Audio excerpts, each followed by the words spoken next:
Saya Syama Malika sebagai masyarakat. Saya Novita bin Pramudia sebagai MC. Saya Siska Natasha Mayuni sebagai masyarakat. Assalamualaikum warahmatullahi wabarakatuh. Waalaikumsalam warahmatullahi wabarakatuh. Selamat pagi ibu-ibu, bagaimana kabarnya hari ini? Baik. Sebelumnya perkenalkan Bu, kami mahasiswa dari Universitas Harapan Bangsa. Kami di sini akan melakukan penyuluhan, yaitu tentang jantung sehat dimulai dari gaya hidup sehat. Kenali irama jantung Anda sebelum terlambat. Jadi ibu-ibu di sini pernah tidak merasa jantungnya itu berdebar sangat kencang? Pernah. Pada saat apa Bu? Lari. Pada saat lagi lari ya Bu ya. Baik Ibu. Itu tuh sebenarnya kalau saat lagi lari itu wajar ya Bu ya, soalnya lagi olahraga ya Bu. Tapi ada juga loh Bu yang jantungnya kencang itu Bu. Itu tuh gangguan loh Bu. Nanti untuk lebih lengkapnya akan dijelaskan oleh teman-teman saya ya Bu ya. Baik, agar ibu-ibu bisa paham apa itu pengertian aritmia, tanda penyebab, dan juga cara mengatasinya ya ibu ya. Tanpa menunggu waktu yang lama, rekan-rekan saya akan menjelaskan tentang materinya ya Bu. Mohon untuk disimak. Baik, terima kasih Mbak Novita. Ibu-ibu gimana kabarnya hari ini? Baik? Baik. Alhamdulillah baik ya. Jadi sebelumnya kenalkan dulu ya rekan-rekan mata saya. Perkenalkan, nama saya Setiawati dan teman saya Siska Farmawati. Di sini kami akan menyampaikan materi tentang aritmia. Sebelumnya ibu-ibu ada yang tahu atau tidak ya Bu tentang aritmia? Tidak tahu. Sebelumnya ibu-ibu udah pernah dengar belum ya Bu tentang aritmia? Belum. Kalau jantung berdebar-debar udah biasa ya Bu? Udah biasa ngerasain? Sudah. Itu salah satu tanda gejala aritmia Ibu. Nanti lebih lengkapnya kami akan menjelaskan materi tentang aritmia, penyebabnya, tanda gejala, dan cara penanganannya Bu. Nah, baik, langsung saja ya Ibu, apa itu aritmia? Jadi aritmia itu artinya irama detak jantung yang tidak normal. Jadi jantung itu bisa berdetak lebih cepat, lebih lambat, atau bisa tidak beraturan Ibu. Jadi kalau jantung itu berdetak tidak normal, maka aliran darah ke seluruh tubuh itu bisa terganggu. Nah, di sini ada berbagai jenis-jenis aritmia. Yang pertama ada bradikardia, artinya itu detak jantung itu lambat, lebih kurang dari 60 kali per menit. Gejalanya itu pusing, lemas, mudah lelah. Selanjutnya ada juga takikardia. Takikardia itu detak jantung yang terlalu cepat, lebih dari 100 kali per menit. Gejalanya itu jantung berdebarnya jadi lebih cepat serta nyeri dada juga. Selanjutnya ada fibrilasi atrium, yaitu detak jantung tidak teratur dan juga bisa meningkatkan risiko stroke. Selanjutnya ada juga fibrilasi ventrikel. Ini termasuk kondisi darurat karena itu bisa menyebabkan hal yang fatal, yaitu henti jantung. Selanjutnya ada juga flutter atrium dan ekstrasistol, artinya itu detak jantung itu cepat atau tambahan yang terasa itu cepat seperti meloncat-loncat gitu ya Bu. Nah, selanjutnya ada penyebab dari aritmia. Yang pertama ada kelainan pada sistem produksi jantungnya. Yang kedua adalah penyakit jantung koroner. Yang ketiga adalah gagal jantung atau kardiomiopati atau kelemahan otot jantung. Selanjutnya ada ketidakseimbangan elektrolit, hipoksia atau kekurangan oksigen, dan juga karena efek obat-obatan tertentu, dan juga karena konsumsi alkohol atau zat stimulan seperti kafein, nikotin, atau narkotika, serta yang terakhir itu stres secara emosional dan kelelahan fisik. Nah, selanjutnya itu ada faktor risiko aritmia. Yang pertama itu sebenarnya siapa sih yang bisa terkena aritmia? Aritmia itu bisa terjadi kepada siapa saja ya, tapi itu lebih sering terjadi pada usia lanjut, riwayat penyakit jantung, dan juga orang yang terkena riwayat diabetes mellitus, hipertensi, dan juga gangguan elektrolit, obesitas, kebiasaan merokok, dan konsumsi alkohol, serta stres secara berlebihan. Adapun gejala-gejala aritmia ibu-ibu Yang pertama ada palpitasi, yaitu jantung berdebar-debar, terasa cepat atau tidak teratur. Yang kedua, sensasi, henti sebentar, jantung atau detak yang tidak beraturan. Yang ketiga ada pusing atau vertigo.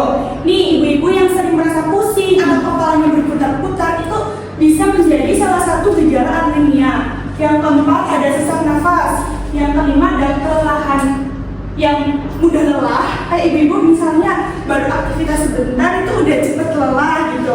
Yang keenam ada nyeri atau tekanan di dada. Yang ketujuh ada pingsan atau hampir pingsan. Dari gejala-gejala yang saya sebutkan, ibu-ibu pernah merasakan atau tidak? Pusing. Itu sering, Bu? Sering. Biasanya langsung dibawa ke dokter atau dibiarkan biar sembuh sendiri? Biarkan, dibawa di aja.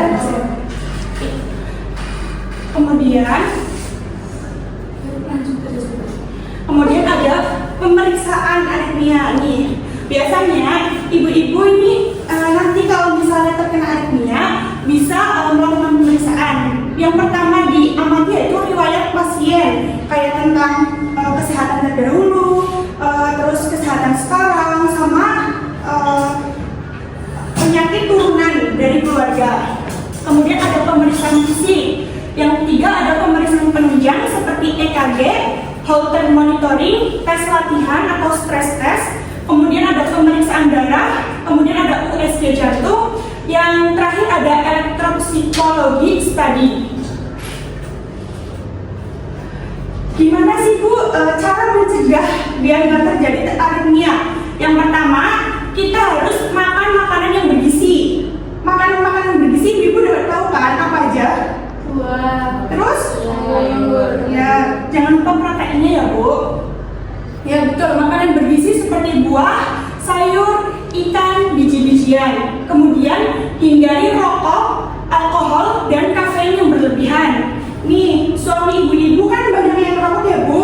Banyak. Ya, kalau suaminya lagi merokok sebaiknya jangan deket-deket nih Bu, biar enggak kena asap rokoknya. Karena perokok pasif itu lebih bahaya daripada perokok aktifnya.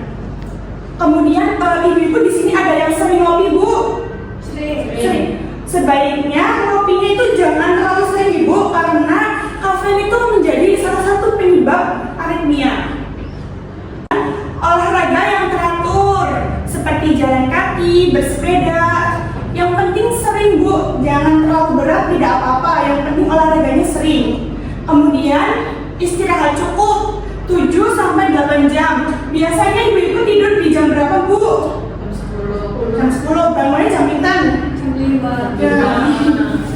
10, 11, 12, 1, 2, 3, 4, 5, kurang Ibu 7 jam. Lebih baiknya itu 8 jam. Kemudian kelola stres dengan relaksasi dan meditasi. Yang terakhir, rutin periksa jantung dan tekanan darah.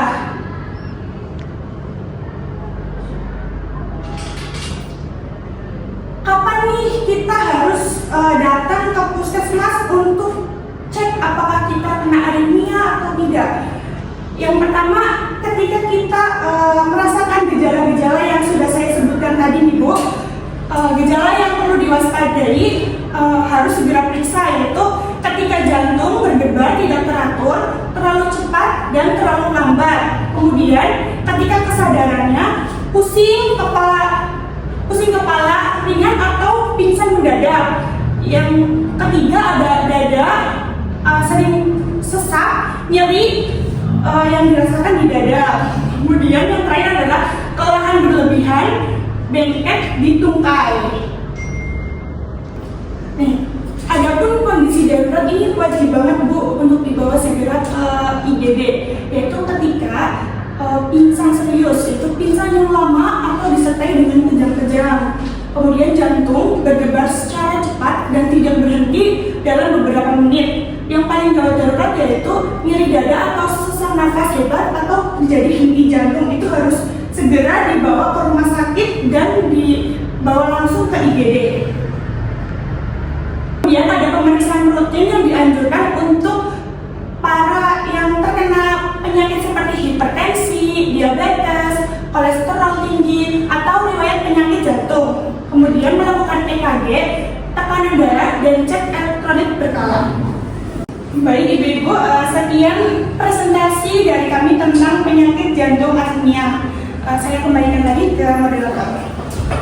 Baik Ibu-Ibu, bagaimana nih penjelasan dari rekan-rekan saya? Apakah bisa dipahami? Bisa.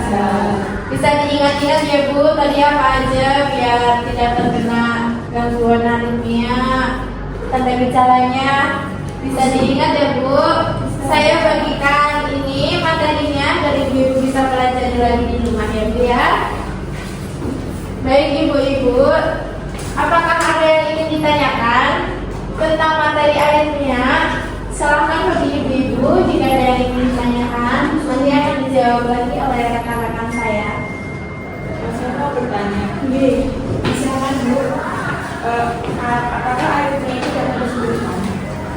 Baik, saya langsung izin menjawab Ibu. Jadi aritmia itu bisa langsung disembuhkan atau bisa dikendalikan, tergantung dari penyebabnya itu apa Ibu.